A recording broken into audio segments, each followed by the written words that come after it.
예, 올해의 3월 달로 제가 기억을 하는데요. 우리나라에 영화 한 편이 기억이 납니다. 노아라는 그런 제목의 영화가 있었죠. 우리나라에서 세계에서 가장 처음으로 제일 먼저 상영을 했다 그러죠.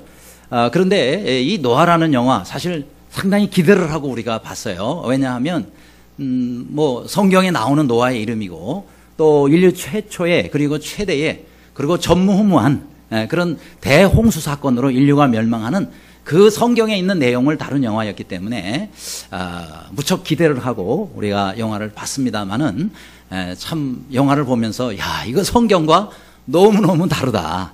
여러분 신앙의 은혜를 받으려고 그 영화를 본 사람들은 아마 상당히 혼동이 됐을 겁니다.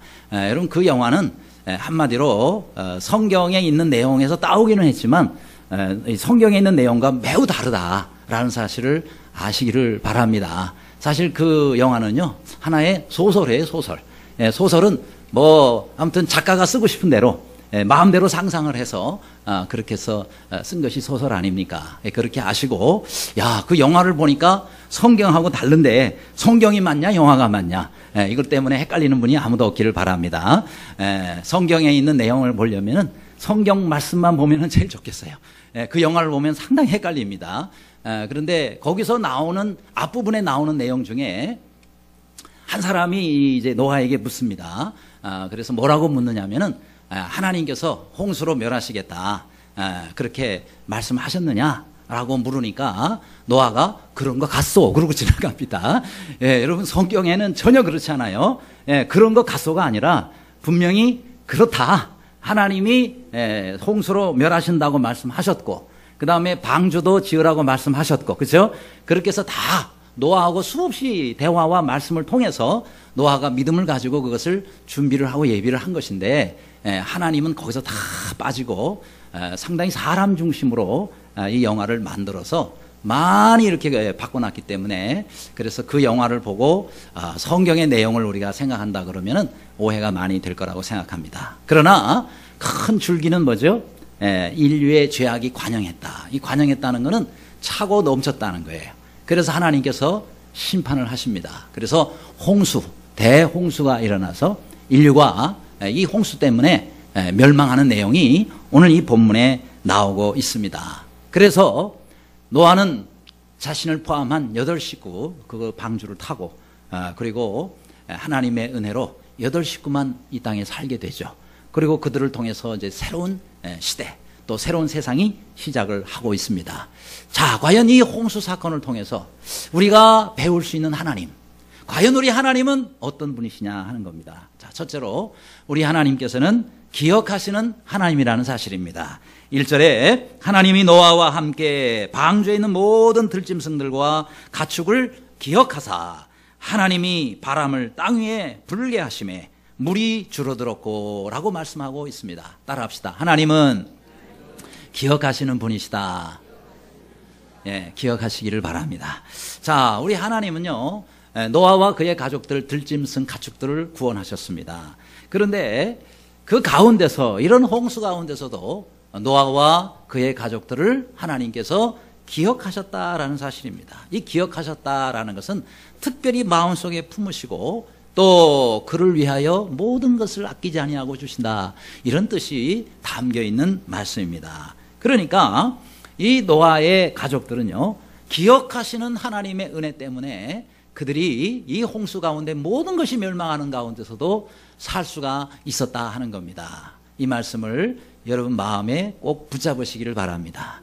정말 세상이 어려워지고 나중에 이제 심판이 오게 됩니다. 이제는 물의 심판이 없어요. 이제는 마지막 날에는 불의 심판이 올 것입니다. 그 가운데서 우리를 기억하시고 우리를 하나님께서 보호하시며 또 우리를 영원한 생명을 얻도록 지켜주시는 분은 바로 하나님이십니다. 나를 기억하시는 하나님을 믿지 말고 잊지 말고 끝까지 붙잡으시는 여러분들이 되시기를 바랍니다. 자, 그런데 이 노아의 가족의 입장에서 보면 좀 답답한 부분들이 있었을 거예요. 왜냐하면 지금 우리 하나님께서 홍수가 끝나고 이제 다 비가 그쳤는데도 불구하고 아무 말씀이 없으십니다. 무려 성경에 보니까 150일 동안이나 하나님께서 아무 말씀이 없어요. 그래서 우리 하나님께서는 침묵하시는 하나님이신 것을 여기서 또 보여주십니다. 우리 하나님은요, 우리가 기도할 때 응답을 주시고 우리가 필요할 때 또 필요를 채워주시는 분이시기도 하지만, 또 어떤 때는 우리가 기도하고 하는데도 아무 말씀이 없을 때가 있어요. 얼마나 그때가 힘듭니까? 어떤 때는 정말 오랜 세월 동안 아무 말씀이 없을 때가 있어요. 금식하며 기도해도, 부르짖으며 기도해도 아무 말씀이 없을 때가 있어요. 그렇다고 해서 하나님이 안 계신 게 아닙니다. 하나님이 잊어버리신 게 아니란 말이죠. 그렇죠? 하나님이 상관없이 그냥 우리를 내버려 두시는 게 아니라는 거예요. 다 듣고 계십니다. 다 알고 계십니다. 하나님은 준비하고 계십니다. 그럼에도 불구하고 침묵하실 때가 있다 하는 거예요. 그렇기 때문에 하나님은 침묵 가운데서도 사실은 말씀하시는 거예요. 뭐 하라고요? 우리에게 기다려라 하는 거예요. 내가 너와 함께 하고 있다. 낙심하지 말아라. 곧 내가 내게 응답하마. 하나님은 말씀하시고 있다는 겁니다. 여러분, 누가복음 12장 말씀에 보면은 우리는 하나님 앞에서요, 우리의 머리털까지 다 세신 바 되었다라고 말씀합니다. 여러분은 여러분 머리카락이 지금 몇 개 있는지 여러분 다 아십니까? 몰라요. 왜요? 수시로 빠지니까. 예? 그리고 수시로 떠나니까 우리는 우리의 머릿속에 있는 가장 가까이 있는 바로 이 머리카락 숫자도 우리는 모릅니다. 그러나 우리 하나님은요, 정확하게 세고 계시고 정확하게 알고 계신다는 말이죠. 그래요. 얼마나 요즘 바쁘고 외로운 세상들입니까? 그렇죠? 그런 가운데서도 하나님 우리를 기억해 주세요. 정말 우리를 기억하시고 우리를 정확하게 알고 계시고, 그리고 우리와 함께 하시는 그 하나님, 눈에 안 보이고 내 귀에 안 들리고 내 손에 안 잡혀도 우리 하나님은 나와 함께 하심을 굳게 믿으시기를 간절히 바랍니다. 여러분, 사도행전 10장에 보면 고넬료가 나옵니다. 근데 이 고넬료는 이방인이에요. 그리고 하나님과 관계라면 아주 멀리 있는 사람입니다. 그런데 이 사람이 하나님을 믿게 되어 신앙을 가지니까 이 사람이 하나님 앞에 했던 기도, 이 사람이 하나님 앞에 행했던 모든 구제를 하나님이 다 기억하셨다라고 말씀합니다. 성경이 이렇게 나오죠. 너의 기도와 너의 구제가 상달되어 하나님 앞에 기억하신 바가 되었느니라. 그렇게 하나님 말씀하십니다. 그래요. 여러분이 어떤 기도를 드리더라도 하나님께서는 여러분의 기도를 다 들으시고 기억하심을 아시기를 바랍니다. 여러분이 아무리 적은 선행을 베풀고 아무리 적은 구제와 물 한 그릇, 냉수 한 그릇 선행을 여러분이 베푼다 하더라도, 사람들은 다 잊어버리고 나도 잊어버릴지라도 우리 하나님은 잊지 않으심을 반드시 기억하실 수 있기를 간절히 바랍니다. 여러분, 역대상 9장 말씀에 보면 한 인물의 이름이 나옵니다. 바로 맏디디아라는 그런 사람입니다. 우리가 이렇게 익숙하게 들었던 그런 이름은 아니죠. 근데 이 맏디디아라는 사람, 그 역대상 9장에 보면은 거기에 여러 가지 그 성전에서 일하고 있는 사람들의 그 직분들이 나옵니다. 이런 또 직분을 한 사람은 이런 일을 하고 또 저런 직분을 이런 일을 하는데 이름이 안 나와요. 그런데 오직 한 사람, 이 맏디디아만큼은 이름이 나옵니다. 자, 이 맏디디아라는 사람이 계속 이름은 없고 직분만 나오고 있는데 맏디디아라는 사람은 이름이 나오고 있단 말이죠. 그럼 뭐 하는 사람이냐? 이분은요, 이 성전에서 쓰는, 그리고 성소에서 쓰는 떡을 굽는 일을 하는 사람이에요. 그러니까 전병 굽는 사람. 그러니까 우리말로 하자면은 떡과 빵 같은 거, 성소에서 쓰는 이 빵을 그래서 화로에다가 굽는 사람이에요. 뭐 그 일은 그렇게 대단한 일은 아닙니다. 보통 뭐 다른 형제들 같으면은 성소 안으로 들어간단 말이에요. 안에 들어가서 많은 일들을 합니다. 물론 이 사람도 레위인이었지만은 레위인들이 주로 하는 일이 성전 안에서 주로 일을 합니다. 어떤 사람은 성소 안으로 깊숙이 들어가요. 그런데도 불구하고 이 맏디디아라는 사람은 안으로 못 들어갑니다. 그저 주변에서 있는 그 주방에서 그저 아침 저녁으로 매일매일 1년 365일 이 사람은 성소에서 쓸 그 떡, 그러니까 이스라엘 12지파 아니에요. 그 12지파에 해당 상징하는 그 12개의 떡을 매일매일 구워내는 사람이에요. 그러니 어떤 때는 얼마나 또 땀나고 덥겠습니까? 또 어떤 때는 얼마나 또 추위 때문에 고생도 하겠습니까? 그런데 이 맏디디아라는 사람은 자신에게 주어진 이 떡 굽는 일, 이거 하나를 위해서 정말 그가 그의 사역을 끝낼 때까지, 은퇴할 때까지 계속해서 그 일만 하는 겁니다. 그런데 그 충성이 하나님 앞에 기억하신 바가 되었어요. 그래서 성경에 다른 사람 이름은 안 나오는데 이 떡 굽는 사람 맏디디아의 이름은 아주 선명하게 구체적으로 나오고 있다는 거예요. 그런데 이 사람의 이 충성이 또 어디서 기억이 되었느냐? 여러분 성경에 에스라라는 사람이 이 에스라는 요즘으로 말하자 그러면은 마치 뭐 성경 박사 같은 분이죠. 그 나라의 최고 권위 있는 바로 이 성경학자가 에스라입니다. 근데 이 에스라가 전체 이스라엘을 모아놓고 강론을 할 때 자기의 오른편에 맨 첫 자리에다가 이 마띠다를 딱 세워놔요. 이게 보통 영광스러운 자리가 아니거든요. 아무나 오른쪽 첫 자리에 앉아 있는 게 아닙니다. 그런데 이 에스라가 그 사람을 그 위치에 놨다라는 얘기는 이스라엘 전체 백성들 가운데서 가장 이 사람을 높이고 있다는 거예요. 여러분, 우리가 남들 앞에 떡 굽는 일, 그거 뭐 생색나는 일도 아니에요. 그렇죠? 누가 알아주는 일도 아니고 뭐 그 대단한 일도 아닙니다. 어떻게 보면 아무나 할 수 있는 일일 수도 있어요.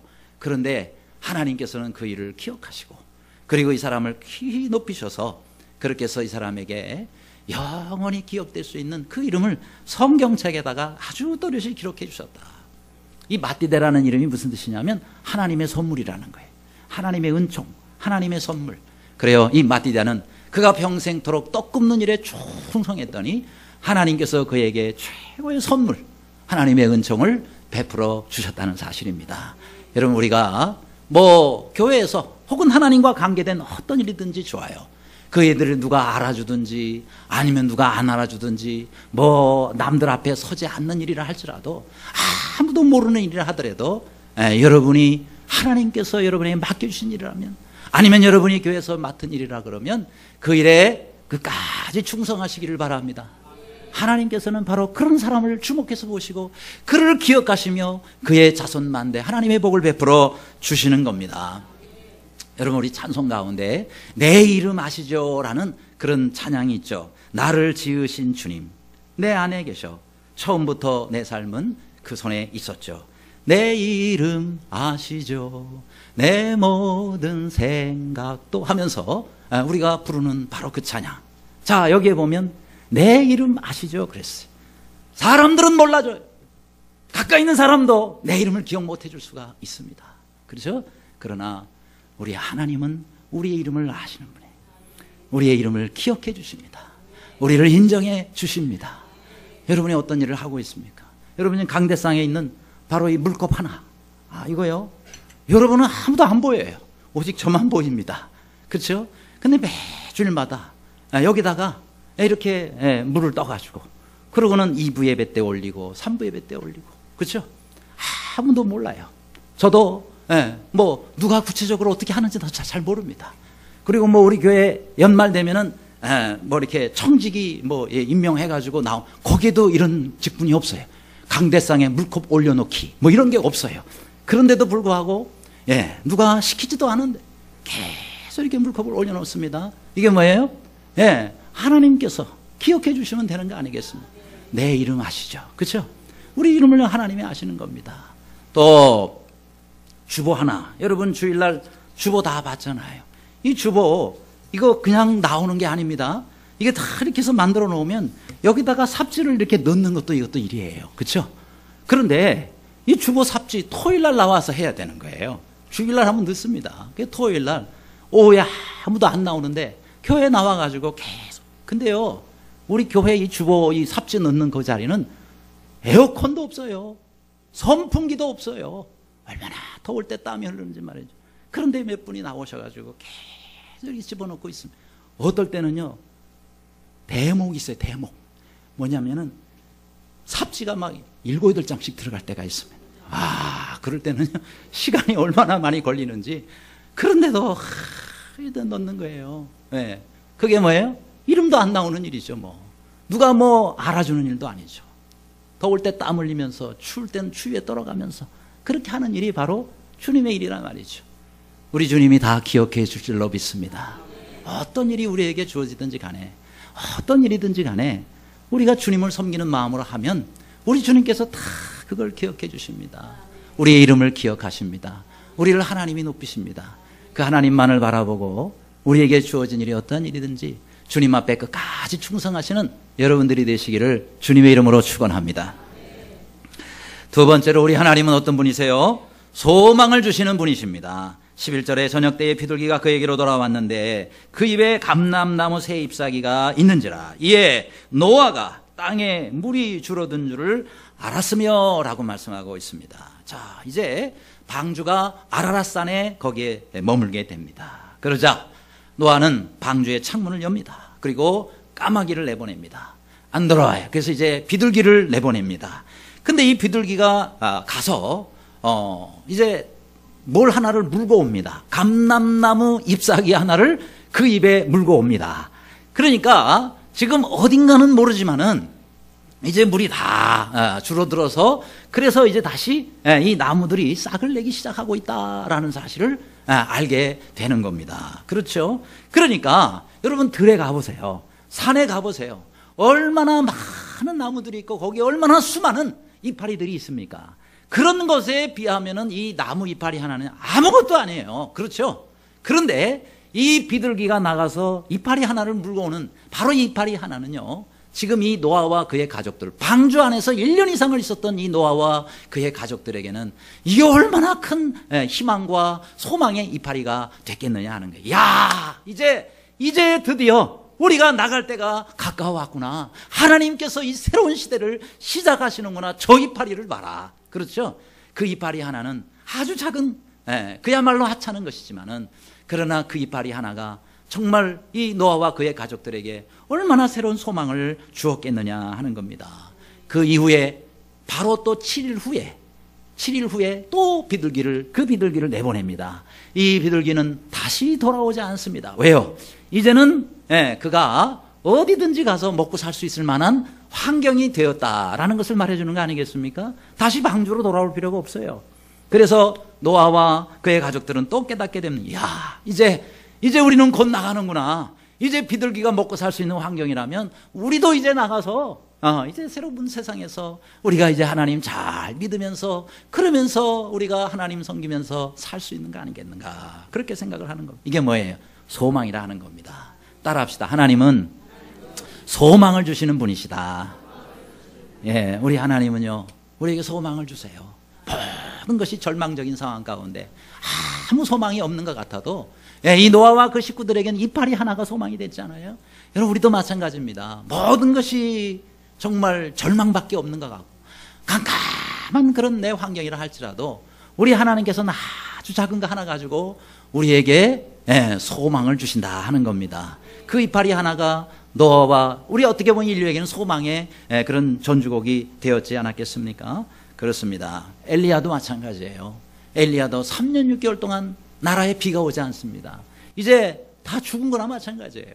그런데 엘리야가 하나님 앞에 양 무릎 사이에다가 얼굴을 쳐박고 간절하게 기도합니다. 하나님, 비를 내려주세요. 하나님, 이 땅에 비를 내려주세요. 그런데요, 저 높은 산 꼭대기에 올라가서 하늘을 바라보니까 저 끝에서 말이죠, 요만한 손바닥만한 구름 하나가 탁 떠오르는 거예요. 여러분, 그 손바닥만한 구름 하나가 어떻게 이 온 천지를 적실 만한 그런 비가 될 수 있겠느냐 하는 거예요.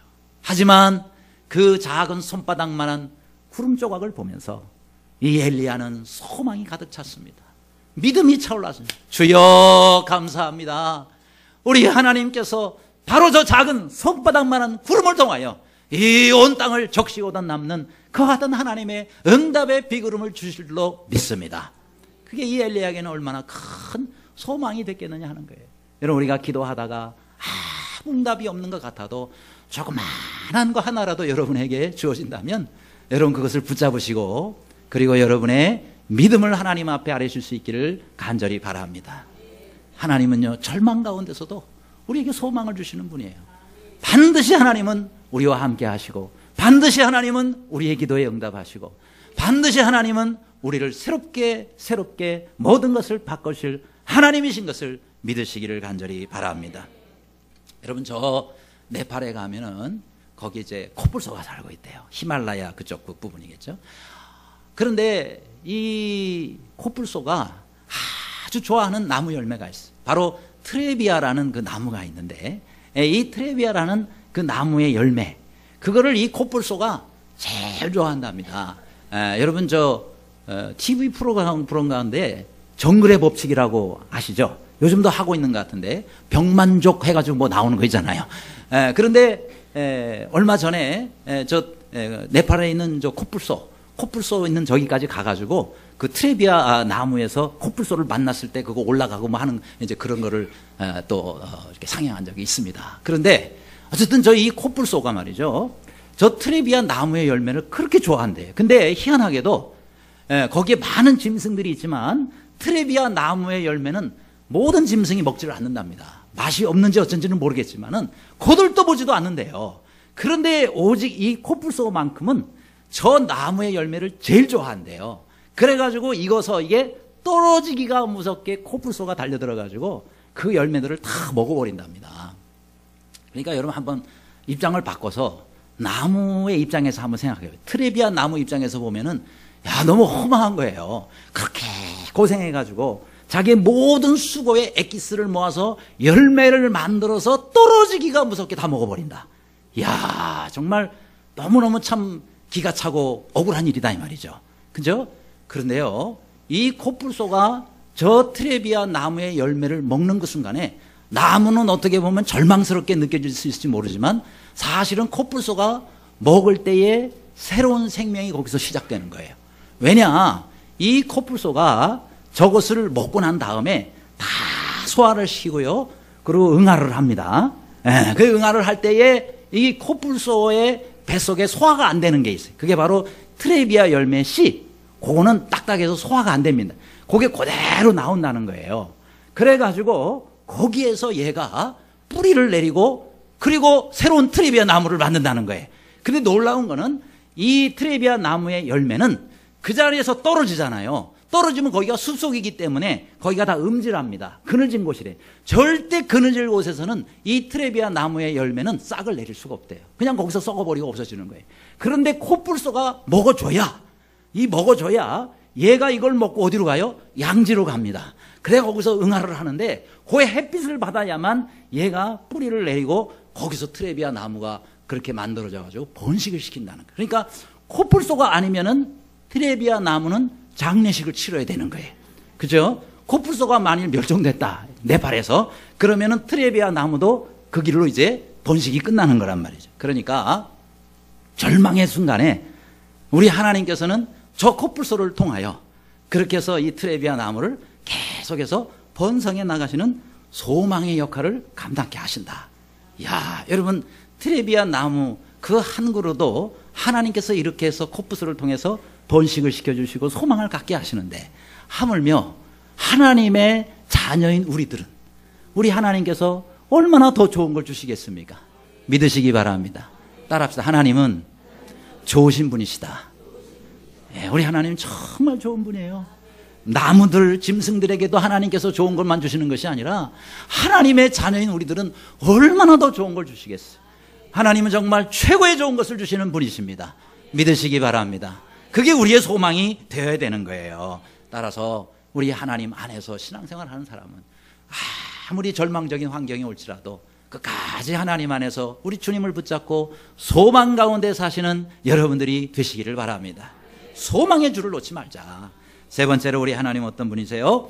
인내와 순종을 가르쳐 주시는 분이십니다. 15절 16절에 하나님이 노아에게 말씀하여 이르시되 너는 내 아내와 내 아들들과 내 며느리들과 함께 방주에서 나오고 라고 말씀하고 있습니다. 자, 여기서 우리 하나님께서는 노아에게 뭐예요? 명령을 하십니다.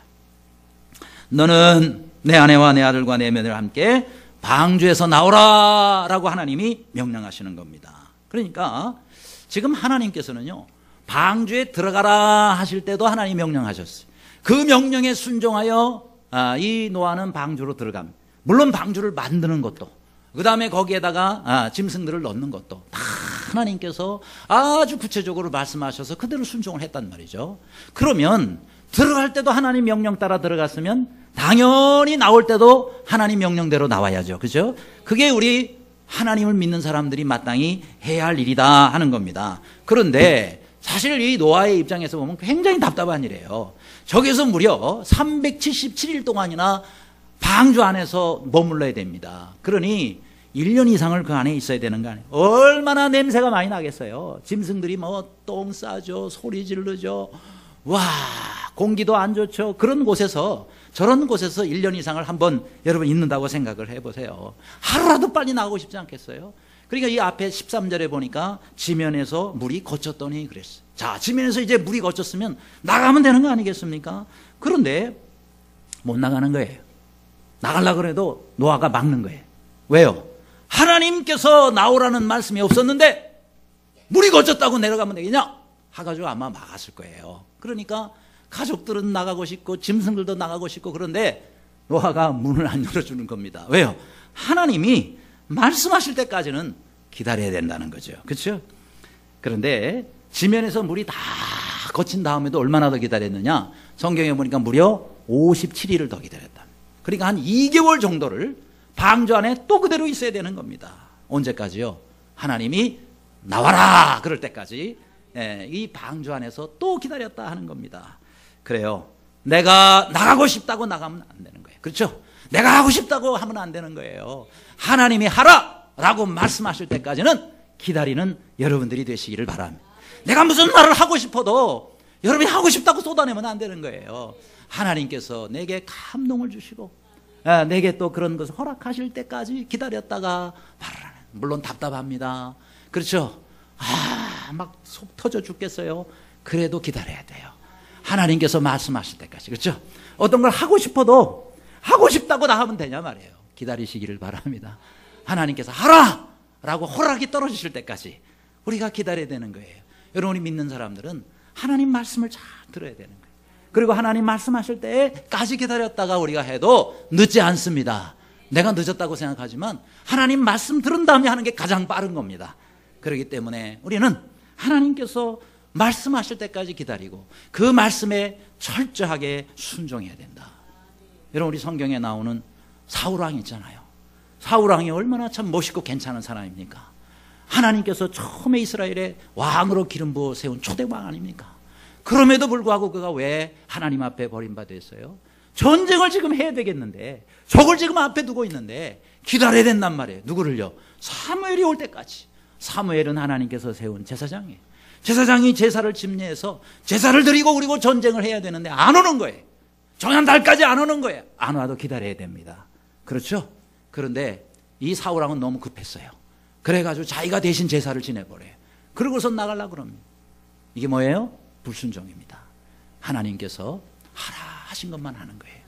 하지 말라 하는 건 하지 말아야 되는데 급하다고 그래서 자기가 먼저 해버립니다. 그래서 하나님 앞에 영원히 버림받게 됐다 하는 겁니다.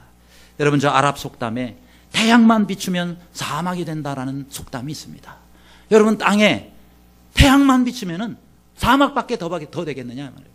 물론 우리가 비 오는 날보다는 비 안 오는 날이 훨씬 좋죠. 그렇죠? 그래서 우리는 늘 맑은 날만 오기를 기다리지만은, 그러나 여러분, 이 땅에 태양만 비추면 어떻게 되냐 이 말이에요.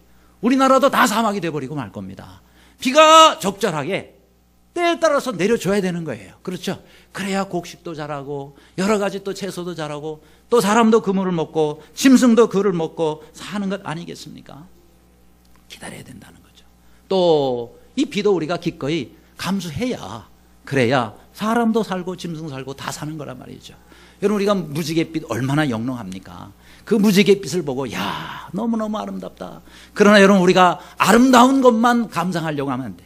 그 무지개가 떠오르기 위해서는 반드시 소낙비가 내려야 된다는 말이에요. 소낙비를 맞는, 소낙비가 쏟아지는 그것을 우리가 거부하고 싫어한다면 우리는 영원히 무지갯빛을 누릴 수가 없다 이 말이죠. 그렇죠? 때문에 여러분, 지금 어떤 소낙비를 맞고 계십니까? 어떤 고난의 소낙비 가운데 여러분이 힘들어하고 있습니까? 조금만 더 기다리시기를 바랍니다. 하나님께서 그 소낙비 이후에 우리에게 찬란한 그와 같은 무지개, 영롱한 무지개의 은혜, 무지개의 영광을 우리에게 하나님께서 선물로 주실 것입니다. 기다리고, 소망 가운데 기다리고, 인내 가운데 기다리시는 모두가 되시기를 간절히 바랍니다. 끝으로 우리 하나님 어떤 분이세요? 향기 있는 제사를 받으시는 분이다 그랬습니다.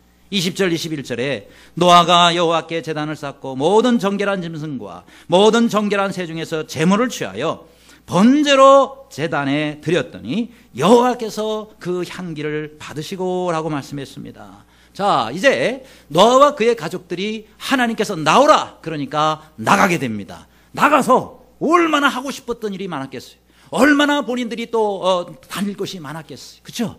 그런데 그 모든 것보다 제일 먼저 이 가족이 노아가 한 일이 무엇이었습니까? 바로 하나님 앞에 단을 쌓는 일이었다. 응? 단을 쌓는 일이었다. 그러니까 여러분, 우리가 정말 급해요. 해야 할 일도 많아요. 그렇죠? 그럼에도 불구하고 우리가 제일 먼저 해야 할 일은 뭐예요? 하나님께 단을 쌓는 일입니다. 여러분, 모든 사람들은요, 각자가 하나님 앞에 단을 쌓는 삶을 살고 있는 거예요. 안 믿는 사람이야 뭐 하나님께 예배를 안 드리니까 단을 쌓는다고 볼 수 없죠. 그러나 적어도 우리는 하나님을 믿습니다. 그리고 하나님 앞에 이렇게 매주일마다 와서 일주일의 첫날 이 첫 시간에 하나님 앞에 우리가 예배를 드립니다. 이 예배를 드리는 것은 단을 쌓는 일이에요. 그렇죠? 네, 그러니까 여러분, 우리 각자는요, 베드로 전서에도 말씀해요. 너희는 왕 같은 제사장들이라 그랬어요. 여러분들은요, 지금 다 제사장들이에요. 제사장이 해야 할 일은 뭐죠? 제사장이 해야 할 가장 중요한 일이 뭐죠? 하나님 앞에 제사를 드리는 일이에요. 제단을 쌓고 제사를 드리는 일이에요. 그런데 물론 우리 본당에는 이 강대상 여기가 여기 하나밖에 없지만은 여러분들은 각자 눈에 보이지 않는 여러분들의 제단들이 있어요. 거기에다가 매주일 예배를 드리면서 여러분이 하나님 앞에 제단을 쌓고 있는 겁니다. 그런데 그 제단을 잘 쌓아야 돼요. 어떻게 제단을 쌓아야 되느냐? 하나님이 기뻐하시는 제단을 쌓아야 돼요. 쌓는다고 다 되는 게 아닙니다. 어떤 사람은 엉터리같이 쌓는 거예요. 하나님이 받지 않으십니다. 그렇죠? 근데 어떤 사람은 아주 정성스럽게 제단을 하나하나 쌓아. 거기서 드리는 제사를 우리 하나님께서 기뻐 받으신단 말이죠. 여러분, 우리가 예배를 드려도 하나님께서 받으시는 예배를 드리시기를 바랍니다. 하나님께서 기뻐 받으시는 제단을 쌓으시기를 바랍니다. 그래서 우리는 다 매주마다 하나님 앞에 제단 쌓고 있어요.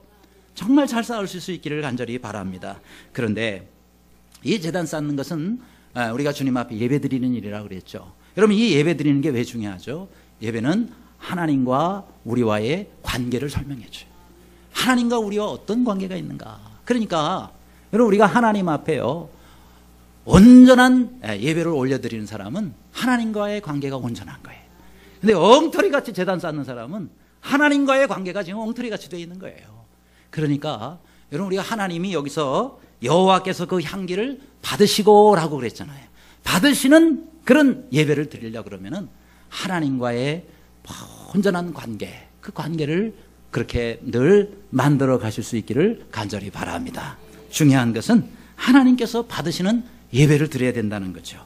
그런데 어떤 예배는 향기 있는 예배가 있고요, 어떤 예배는 향기 없는 예배가 있어요. 혹은 더 안 좋은 거는 악취가 나는 예배가 있어요. 여러분, 하나님께서 향기 있는 예배라면은 이렇게 흠양하시죠. 그런데 악취가 나는 그런 제사라면 어떻게 할까요? 하나님이 거부하시죠. 그죠? 피해버리실 거예요. 얼굴을 돌려버려. 나 그거 못 받아. 나 그거 못 받아. 여러분, 우리가 하나님 앞에 예배 드릴 때 정말 하나님께서 이렇게 받으실 수 있는 그런 예배, 그렇죠? 그런 찬양 올려드릴 수 있기를 바랍니다. 그럼 어떤 예배가 악취가 나는 예배냐? 내 중심으로 드리려고 하는 예배, 그렇죠? 나 중심으로, 내가 중심이 되는 거예요. 그런 예배는 하나님이 받지 않으십니다. 여러분, 예배는 하나님을 위해서 드리는 거예요. 그렇다 그러면 우리가 예배 드릴 때 내가 중심이 되면 안 되는 거예요. 어떤 사람이 예배 드릴 때, 야, 오늘 목사님이 설교를 은혜롭게 하시나 안 하시나 한번 좀 보자. 이러고 앉아가지고, 그리고 우리가 여러분 예배를 참여하고 있다면 그건 나 중심의 예배예요. 그렇죠? 내가 은혜가 되면 좋은 예배고, 내가 은혜가 안 되면은 이 예배 잘못된 거. 그렇습니까? 아니에요. 여러분, 그렇게 예배를 우리가 온다 그러면 근본적으로 잘못된 겁니다. 우리가 하나님 앞에 예배를 드리면 하나님 중심으로 드려야 돼요. 하나님께서 지금 내 예배를 받으시고, 하나님께서 지금 내 찬송을 받으시고, 하나님께서 지금 내 헌신과 내 예물을 받으시는 예배를 드려야 그 예배가 제대로 된 예배란 말이죠. 내가 은혜가 되고 내가 좀 정말 기뻐하는 그런 예배가 중심이 아니단 말이에요. 나에게 맞추지 않기를 바랍니다. 하나님께 맞추시기를 바랍니다. 그렇지 않으면 하나님께서 받지 않으시는 예배가 된다. 그래요, 우리 하나님께서 정말 받으시는 예배, 우리 모두가 다 드릴 수 있기를 간절히 바랍니다. 저 우리나라에서 신앙생활을 하다가 미국으로 이민 간 교포가 있어요. 그래서 이 두 부부가요, 10년쯤 됐습니다. 이민교회에 나가가지고 한 10년쯤 됐는데, 어느 날 한 주에 막 부부가 막 교회 가기 전에 다투는 거예요. 뭔 일로 다투는가 보니까 지금 주일이란 말이죠. 그러니까 남편이, 여보, 우리가 사실 막 이민생활 스트레스가 많습니다. 왜요? 막 언어, 영어 때문에도 힘들죠. 환경 때문에 스트레스가 사실 많아요. 그러니까 이게 스트레스가 되는데 우리 좀 하루 주일날 좀 한번 놀러 갑시다. 그런 거예요. 그러니까 아내가 아니 명색이 집사라는 사람이 주일날 예배 빼먹고 어디를 놀러 가냐고. 안 된다고 그러니까 아니요 뭐 지금 우리가 여기 와가지고 이렇게 스트레스를 받으면 주일날 한 번쯤 빼먹으면 어때? 매주일 드리는 예배인데 한 번쯤 빼먹으면 어떠냐고. 아내가 그래도 안 된다. 우리가 집사인데 주일날 성수주일 안 하고 뭐라 놀러 가느냐고 그래. 남편이 또 얘기를 합니다. 뭔 소리야 여보, 지금 우리가 약속을 해놨거든. 5 부부하고 같이 놀러 가기로 했기 때문에 꼭 가야 된다고. 그러니까 오늘만 갑시다. 누가 이겼냐면은 남편이 이겼어요. 그래가지고 아내가 할 수 없이 남편을 따라 주일날 예배 빼먹고 그리고 바닷가로 5 부부가 놀러 갔습니다. 이야 얼마나 좋아요. 이민생활 스트레스 바닷가에서 다 날려버리자 그러면서 막 재밌게 놀다가 꼭 그런 자리에는 끼는 게 있죠. 뭐예요? 술. 예, 또 미국이니까 양주가 싸거든요. 막 갖다 놓고 부어라 마셔라 막 이랬단 말이에요. 그러고는 이제 취기가 이제 어느 정도 올라서 이제 집에 갈 때가 됐다. 해가 이제 뉘어지기 시작. 자, 우리 집에 갑시다. 집에 갑. 그런데 이 운전을 바로 이 남편이 하고 왔단 말이에요. 예, 밴을 빌려가지고. 그런데 이제 남편이 이제 운전을 해야 되는데 이 술 먹고 이제 취했으니까 주위에서 친구들이 이게 술 그렇게 마시고 운전해도 되겠냐고. 그럼 또 뭐라 그래? 문제 없어. 나 정신 멀쩡하고. 꼭 술 취한 사람들이 정신 멀쩡하다. 그 몸은 완전히 흔들리죠. 괜찮아. 나 갈 수 있거든. 그래가지고, 운전을 하는 거예요. 고속도로 한 30분쯤 달리다가 저쪽 반대편에서 트레일러. 얼마나 큰 트럭입니까?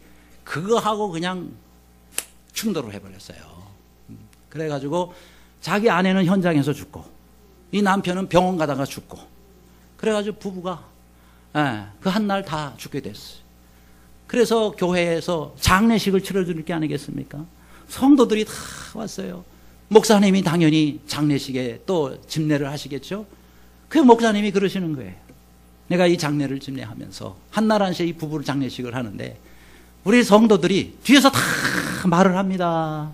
다 말을 하는데 2마디가 제일 성도들이 말을 많이 하더래. 2마디. 뭐나 한마디는 주일날 교회만 갔더라도 안 그랬을 텐데 그 얘기하고, 2번째는 술이 웬수라니까 왜 술 마시고 운전하냐고. 그래가지고 이 2마디를 성도들이 제일 많이 했다. 얼마나 참 안타까운 그런 죽음이 됐습니까? 그죠? 이거 반대 얘기가 있어요. 저 경북에 영덕 있죠? 거기에 시찰 산하에 청년들이 모여서 연합 찬양 집회를 했었습니다. 그 찬양 집회 때 앞에 찬양팀이 찬양 인도를 하는데 다 보이잖아요. 근데 저쪽 끝에서 한 청년이 막 박수를 치고 찬양을 해야 되는데 박수를 안 치고 자기 뺨을 계속 때리는 거예요. 이상하다. 정신이 어떻게 된 청년 아닌가? 왜 박수를 안 치고 뺨을 때려? 그래서 이제 주목하고 봤어요. 나중에 집회가 끝났는데 이제 다 일어서는데 이 찬양팀이 보고 깜짝 놀란 거예요. 그 청년이 보니까 이 왼쪽 팔을 못 쓰는 거예요. 팔을 못 써요. 한쪽 팔만 쓸 수 있는 거예요. 남들 다 박수 칠 때는 2 손으로 박수 치는데 자기는 이 손을 못 쓰기 때문에 박수 칠 수가 없어서 자기 뺨을 때리면서 박수를 치더라 이 말이에요. 그러니 그 광경을 보고 거기에 찬양팀이 다들 도전을 받고 은혜를 받았다는 거죠. 그렇죠? 여러분, 우리가 박수하면은 손이 그렇게 안 아프지만 뺨을 때리면 얼마나 아프겠어요. 그럼에도 불구하고 찬양. 이게 뭐예요? 우리 하나님께서 받으시는 향기로운 찬양이라는 겁니다. 여러분, 우리가 하나님 앞에 예배를 드려도 하나님이 받으실 수 있는 향기로운 예배를 드리실 수 있기를 바라고, 우리가 작은 뭐 하나 섬기더라도 하나님이 받으실 수 있는 향기로운 섬김, 향기로운 봉사, 또 향기로운 주님 앞에서의 모든 사역이 되기를 주님의 이름으로 축원합니다.